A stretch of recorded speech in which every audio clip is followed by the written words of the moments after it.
So what is the JU-06a? Well, it is a tiny portable synthesizer times two because it's actually an emulation of both the JUNO 60 and 106. So it's carrying a lot of power inside of it. It has most of the IOs you could possibly need in order to connect it to other mobile gear, and its size makes it great for mobile music producers and or musicians who want something that they could fit inside a bag.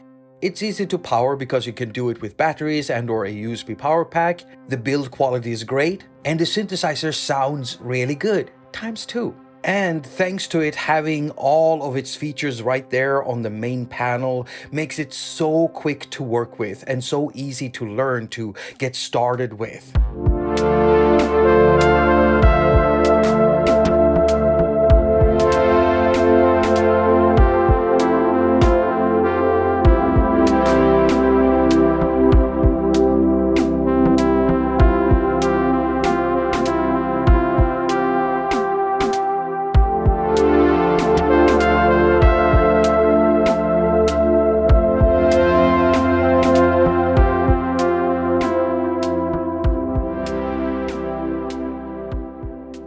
2019, Roland was about to release the MC101. I was talking to my contact about having this thing sent to me. And then my contact said, okay, I'll send it to you. Can I also send a JU-06a? And I was like, nah, I'm not so sure about that. I mean, I already know the JUNO sound. I want to see the new stuff. Just send me the MC101. Well, we had a little back and forth. And in the end, my contact was able to convince me to actually have the JU-06a also sent to me. It ended up on a shelf for 3 years. And then in 2022, my music style changed a little bit. I started getting into synth-wavy music and it hit me. I actually have something here that would fit perfectly into that type of music style. So I turned around, grabbed the box JU-06a from the shelf, unpacked it, turned it on and started playing around with it. And after about an hour, I realized how much I love this thing. In fact, so much, I actually ordered a boutique keyboard for this thing. So yeah, I didn't pay for the synth, but I did pay for the keyboard. And oh, hello and welcome you beautiful viewer. My name is Jakob. I'm a mobile music producer from Sweden and you're watching haQ attaQ. So listing off the IOs, if we look at the back here, we have a USB connection. And if you're using the JU-06a with a desktop and or laptop computer, then you can download drivers that allows you to use the JU-06a kind of like a sound and MIDI interface. Now you cannot do this with iDevices like the iPad and iPhone because it turns out that this USB connection on the JU-06a is not USB class compliant. So if you want to use your JU-06a with your iPad and or iPhone, you need an audio and MIDI interface. Now when it comes to outputs, it's got two of them, one for headphones and one for line out. Now it also has a mix in, which basically works for daisy chaining stuff. So if you're using this in a mobile setup with a pocket operator or something like that, then you can connect the pocket operator in here and you'll be able to hear the audio from the pocket operator and also the sound coming from the JUNO when connected to the line out or headphone port. Now, if you are using pocket operators, for instance, or if you want to connect your JUNO to a modular synth, even though it's limited to syncing, it does have an external input for click, track, pulse. Now, on top of that, it also has fully sized DIN5 legacy MIDI connectors for both in and out. And that's all the IOs right there.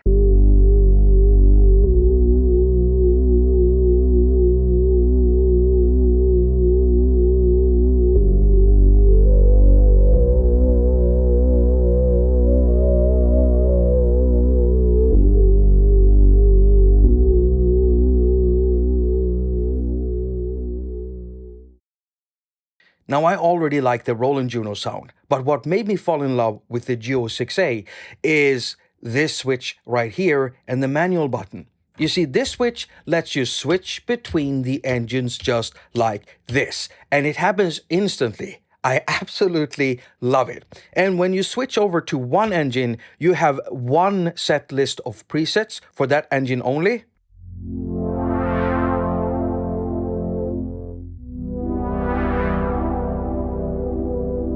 And if we switch it over,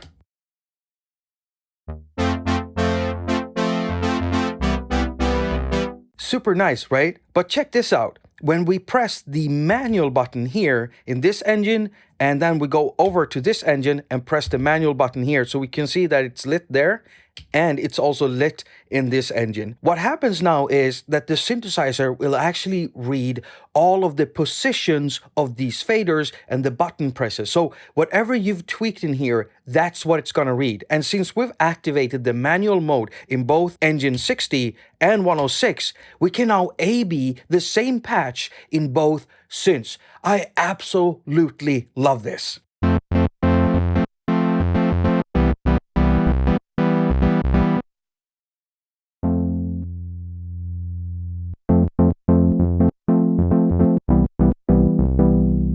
This is how I discovered also that the engine that I prefer the most is the 106 engine. I really like this engine more than the 60 engine.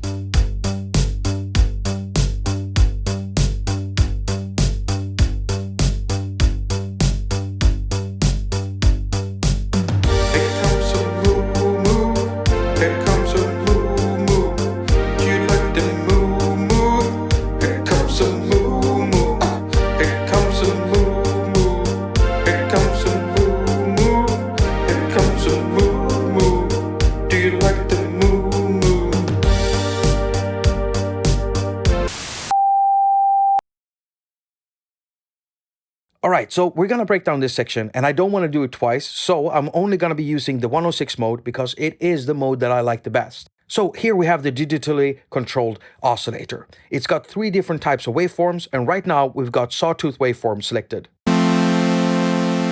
We can also switch over to sub, and we can mix all of these waveforms any way we want. Now we also have pulse width, and here we have a switch where we can switch between LFO control, manual, and envelope. Now with envelope, it's going to use the envelope. With manual, it's going to use this one. And with LFO, it's going to use the LFO.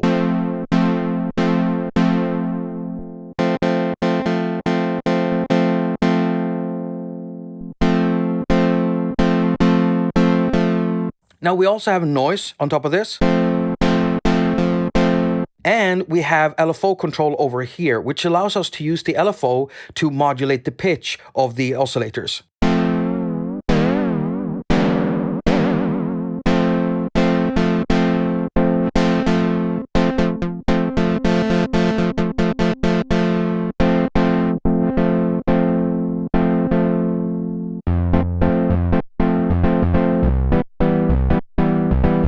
Next, we have a high-pass filter.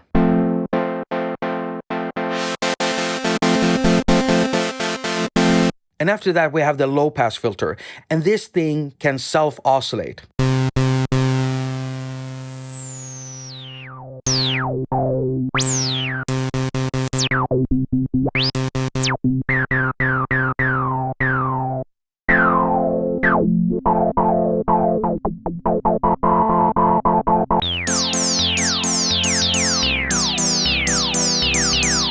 Now, as you saw there, we can use this fader here to control the filter with the envelope. And on top of that, we also have a control for adding LFO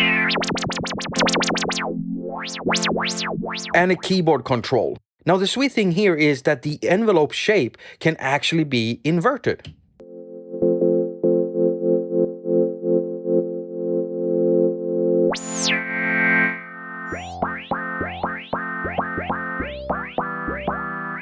Next, we have the VCA, which is basically the amplifier. You control the volume here. It has 2 modes. It can either be controlled via the envelope, as we've got it set right now, but it can also be a gate signal.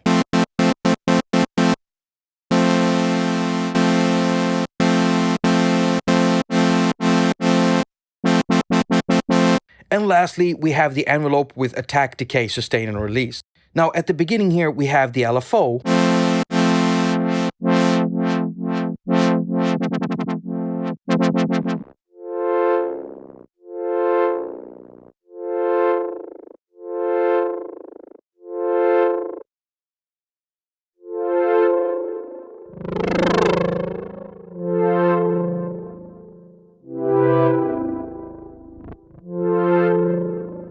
So the same patch now, switch over to 60, raise the level of the VCA because I know that this engine is a little bit quieter.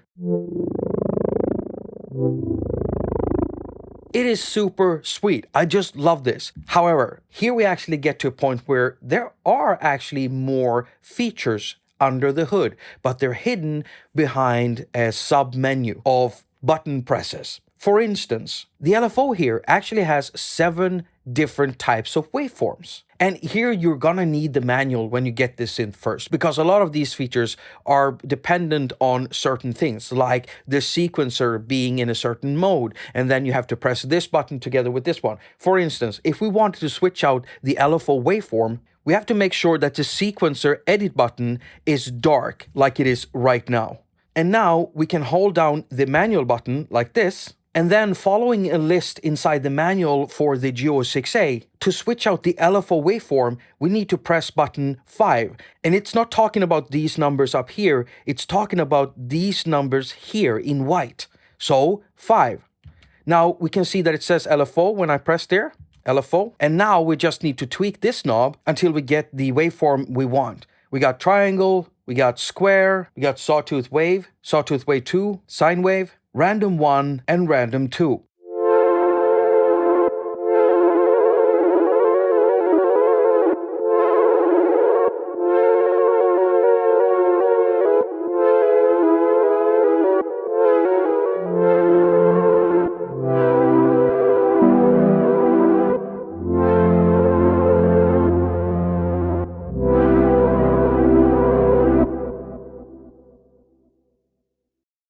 So over here we have our arpeggiator section, and it's very straightforward with an on-off button, a mode selector, range selector, and a rate knob. And this is of course locked to a tempo.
Now the cool thing is that the arpeggio actually has 2 modes. So right now we're using the default mode, which I'm guessing it is the JUNO 106. But then there is a second mode, and it actually emulates the way that the JUNO 60 arpeggiator worked. And to get to that, you just need to hold down the on-off button like this, so you get to the system menu. Then you follow the numbers up to 12 inside the white area here.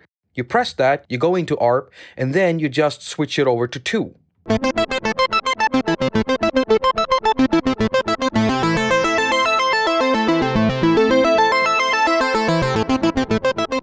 Now if I move the synth over like this, we have a keyboard section over here to the left, and this allows us to play chords.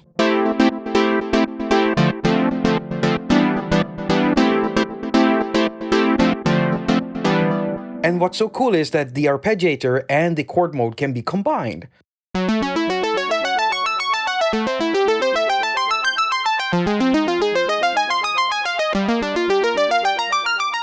So apart from finding extra settings in these buttons here in sub-menus, it also works as a sequencer, of course.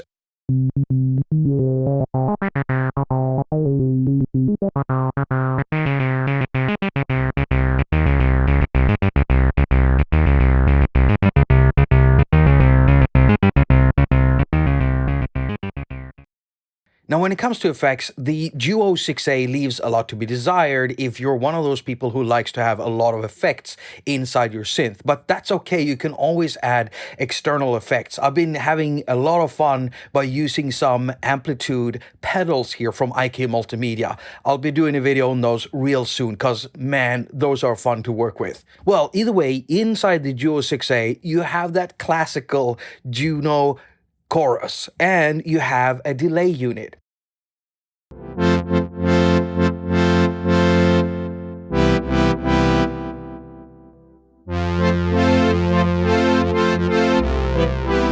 And what's so sweet about the chorus is that you actually have a setting for the noise level. So what you have to do is to hold down the arpeggio on-off button, and then the command is basically button 10. So the number's down here, 10, and now we get to the chorus settings. You can see that again if I press here, that we're inside the chorus. So right now the noise is off, but you can set it to half and then original.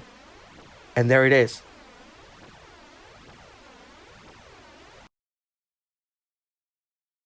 Now, the biggest strength of a synthesizer like this that is not a semi-modular synth or a modular synth, well, it is that with something like this, you're working with a predefined set of parameters that do not change. So the workflow becomes very fast and you get to know it on a personal level very, very quickly. Let's start out by just making a drum sound. Now, since we can't use the envelope to control the pitch and we cannot change the LFO to a single shot mode, well, we're gonna rely on the filter instead, which can self-oscillate.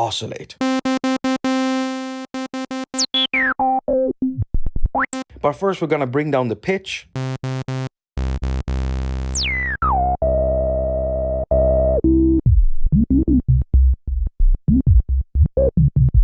So we're gonna pull this all the way down and we're gonna control it with the envelope.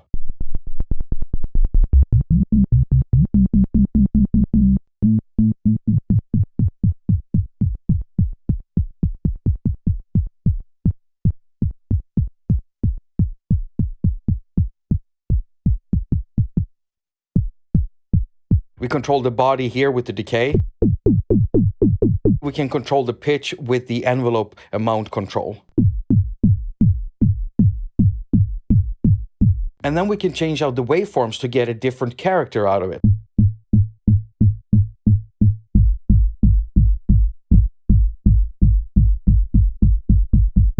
Now, going from here to something completely different, like a pad sound or a brass sound, is very simple. First, I'm just going to turn off these waveforms. Pull up on the frequency.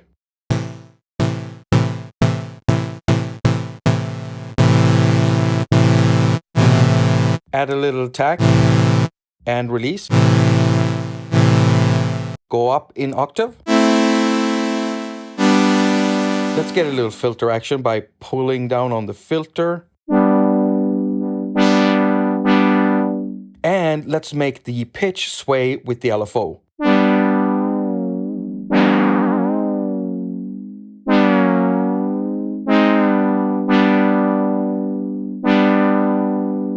Let's pull down a little bit more and add a little bit more decay here. And what we're gonna do now is also turn on the delay and this chorus.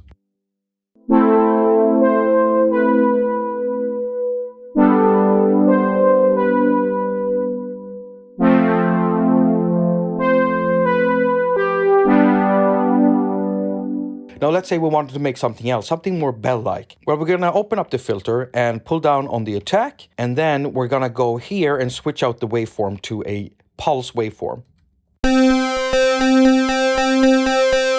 Switch off the envelope control of the pulse width modulation.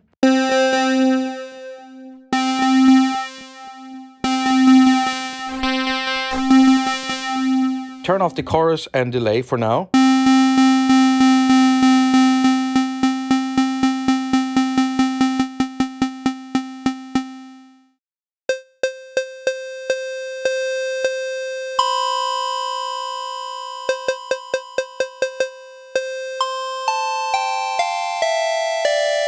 We can easily get some frequency modulation going on in here because the LFO has the ability to go really high up in frequency. So if we check this out,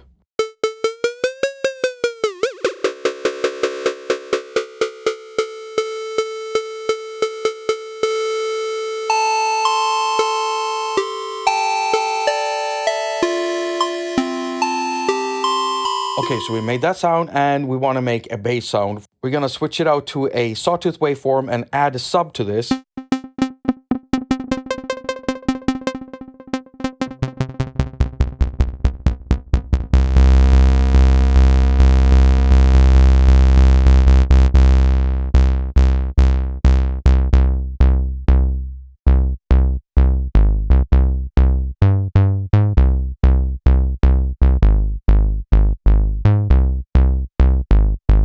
I just love the quick workflow you have with something like this. I don't always need a modular synthesizer so I can do these intricate patches. Sometimes I just want a synth to work with and get stuff out of very, very quickly. I just thought it would be fun to go through the JUNO Legacy and just see where the JU-06a is actually placed in here. Now, Roland has been really busy when it comes to the JUNO brand, and there are so many synths with that name, it is ridiculously hard to keep track of them. Anyway, I thought it would be a cakewalk if I just focused on the hardware, but I was wrong. So look at this picture right here. This is how many hardware synths I've been able to collect with the JUNO name, or well, synthesizers that has something to do with the JUNO name. And I have also scaled them all to size. I wanted you to see how tiny the JU-06a is compared to all of the other ones. It's not the smallest one, but it's still pretty tiny. And it is perfect for me and probably for a lot of mobile music producers out there. Look at it, it's so tiny, kawaii. I think that's pretty dope. But Jakob, some of these synths aren't even real Shut up, okay? I know that there are quite a few JUNO lovers out there that are shaking their fists at some of these supposed JUNO synths. You see, some of them don't really belong here because they aren't really JUNOs. Some of these synths are wavetable and Rompler-based instruments, and if we put them on their own list, it would look like this. So yeah, not true JUNOs, but a lot of them do contain JUNO or JUNO-style sounds, and so we could call them pseudo-JUNO. Now, if we collect the real JUNOs, then we get this list here, and some JUNO lovers are still shaking their fists at this list because not all of these are analog JUNO synths, and so if I separate the different breeds of JUNOs, we finally get this. So here we have the original JUNO called JUNO 6, and the 6 in the name refers to the amount of voices in the synth.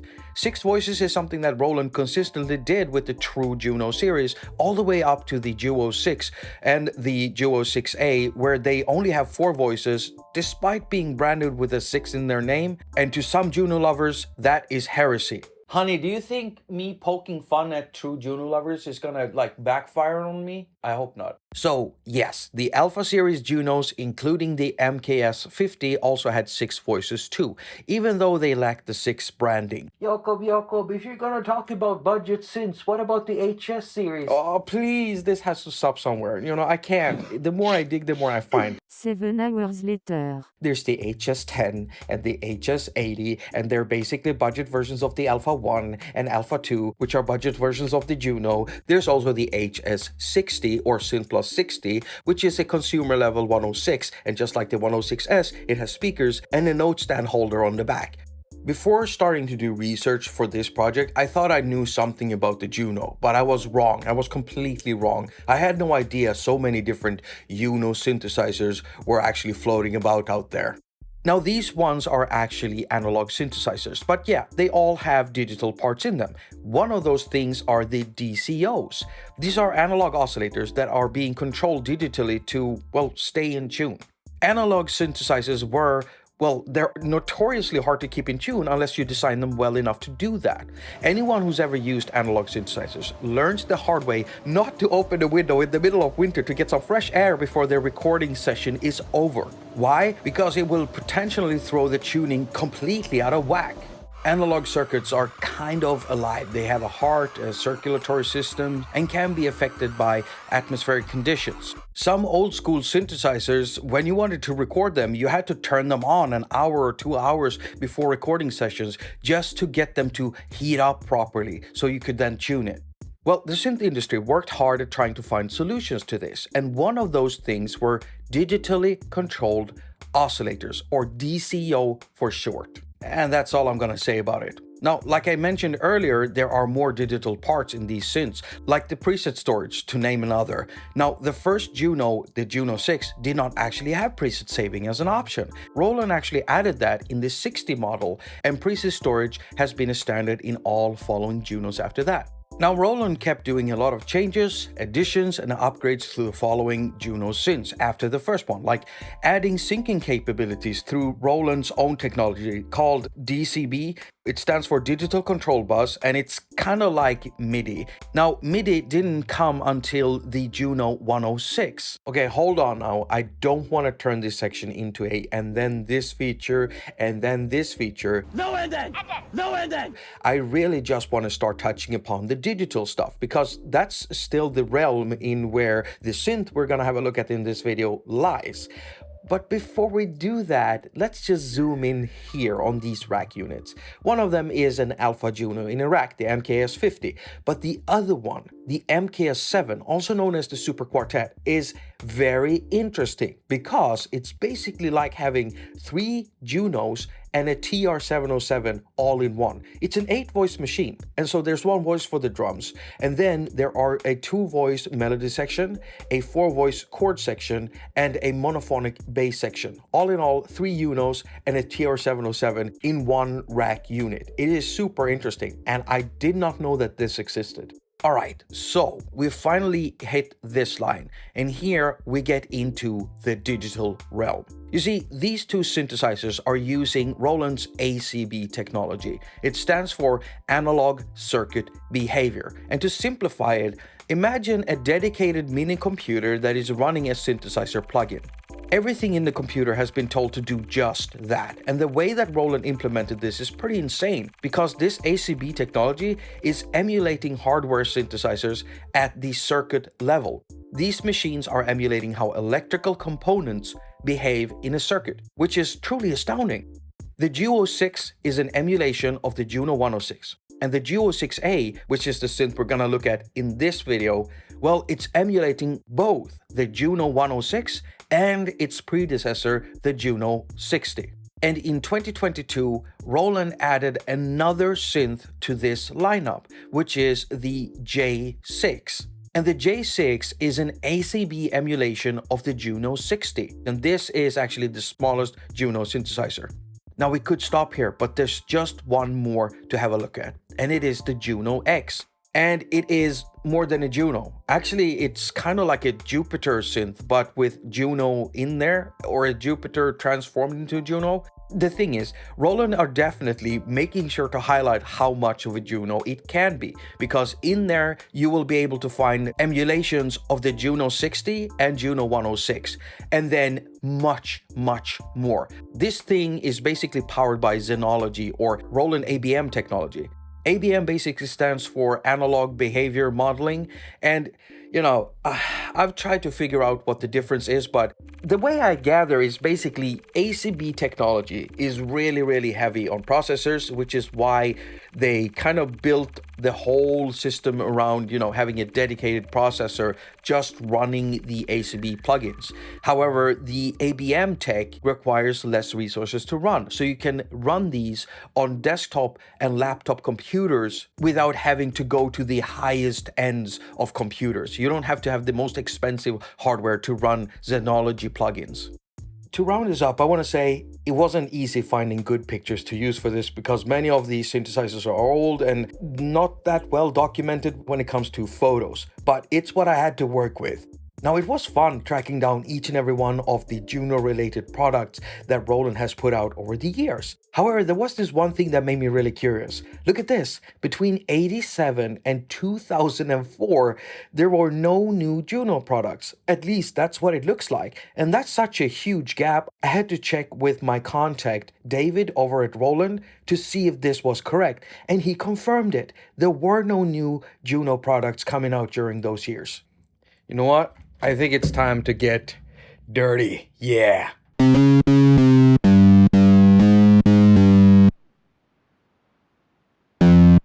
What? Oh man, low battery.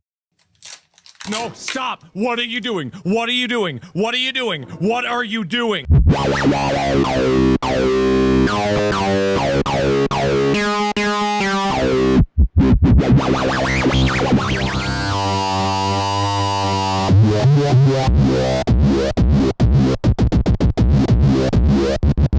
Oh yes, I love that so much, it makes my pee-pee go.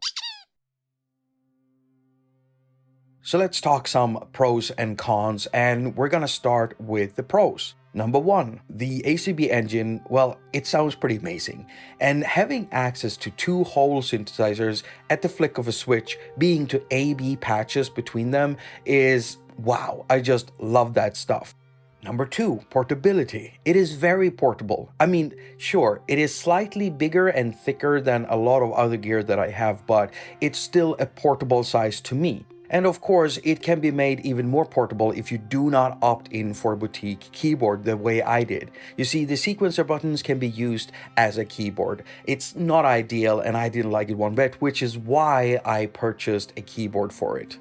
The unit also has a built-in speaker, which is nice. You don't have to sit with headphones all the time. Now I gotta say the speaker doesn't sound amazing and it's situated underneath the unit, but it's there. Now when it comes to powering it, well, it can be run off of 4 AA batteries and or a USB power pack or from a USB port. So many options there. Number 3, when it comes to connectivity, it has almost anything you could possibly want. You've got the fully sized DIN 5 MIDI input and output. You got a mix in so you can daisy chain audio from other units if you've got this little setup going. You've got an external click pulse input so you can sync it to modulars and pocket operators and stuff. And when it comes to outputs, it actually has 2. A lot of the time with mobile music gear, you only find one hot output. But here we have one hot output for headphones and another one for line out. Number 4, the build quality feels great. It has a plastic case at the bottom and it feels like sturdy plastic, but the top has a cold to the touch metal plate and it can probably take a beating. When it comes to buttons, switches, knobs and faders, they all feel very, very sturdy and of a good quality. And the buttons have this nice squishy clickiness to them. It's just, you gotta try it out yourself. The only thing I would point to here is the fact that the faders are extremely sensitive. At the beginning, I was kind of frustrated because I was doing these movements and I was getting more out of the fader than I actually wanted to. I had to learn how to work with smaller movements, but yeah, I got used to it over time. Number 5, it has a very, very quick workflow and you learn the synthesizer very quickly because it has a per function interface. So every feature is right there. Sure, there are some hidden features, some extra options, but yeah, most of what you need is right there on the panel, which makes it very, very quick to work with. So let's talk some cons. Number 1. Keyboard. Like I already mentioned, these buttons can be used as a keyboard, but they're no fun. So you're gonna want to add an external keyboard. Now, if you decide to opt in for a boutique keyboard extension, then that's an added cost on top of what you're already paying for the synth. And you might not want to go that route because if you look at this little setup here, you don't have access to a pitch wheel and or a modulation wheel. It doesn't mean that support for those controls do not exist, because they do exist inside the unit and you can reach them through an external MIDI keyboard. So you might want to go that route. Number 2, the JU-06a has a built-in sound interface and it is not USB class compliant. You need drivers in order to get it to work. So on the mobile side, you're going to need an audio and MIDI interface. Number 3, it has 6 in the name, but it only has 4 voices. I really want 6 voices. Where's the 2 other voices, Roland? Number 4, submenus. Some features are kind of hidden to you because there are no controls for them on the panel. So you have to press this button and then that button in order to change that and this. And yeah, it would have been nice, for instance, to have a waveform selector for the LFO right there on the panel. Number 5, there are 2 synth engines, and I know I've been praising it for having 2 synth engines, but the downside with that is that it also has 2 preset systems, and there are too few of them, at least for my taste. You see, you've got 64 for the 60 JUNO, and you've got 64 for the 106 JUNO. I would have been more happy if there were 128 slots for each of the engines, and yeah, I'm just gonna have to live with this.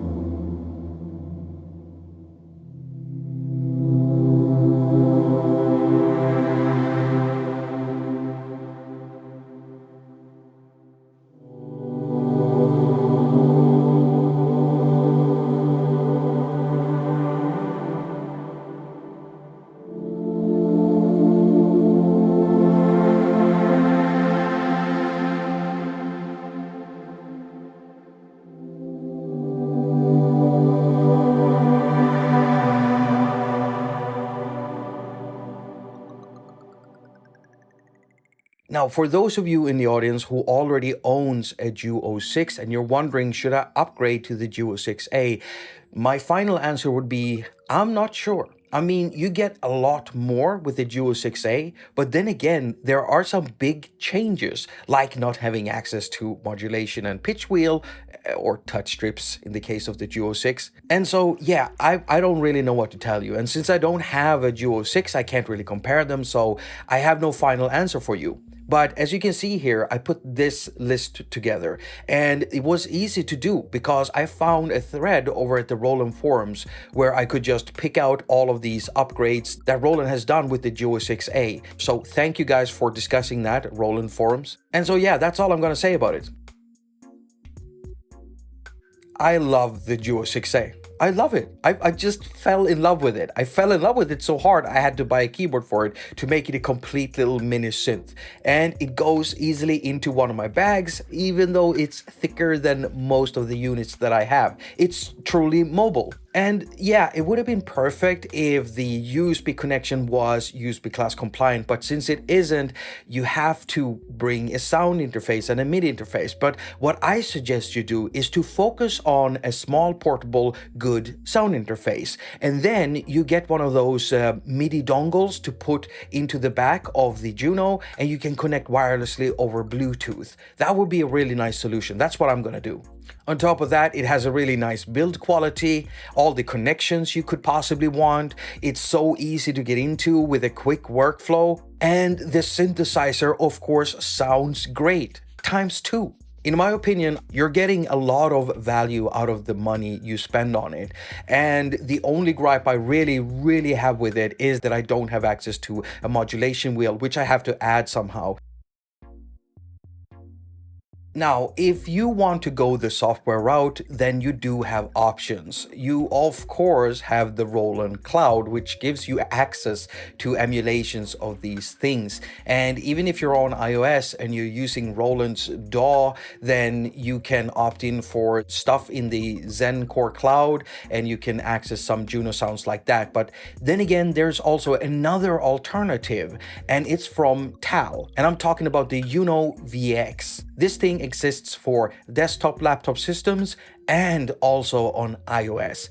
Now, if you're still watching, I want to thank you so much. And on your way out, why don't you hit that thumbs up if you want to support the work I do here on the channel? And if you don't want to support the work I do here on the channel, just hit that thumbs up, okay? If you want to support me in other ways, you've got these links over here. And yeah, that's all I'm gonna say about it. As usual, I wish you a very productive week. Now go finger all of your stuff and have a lot of fun doing it.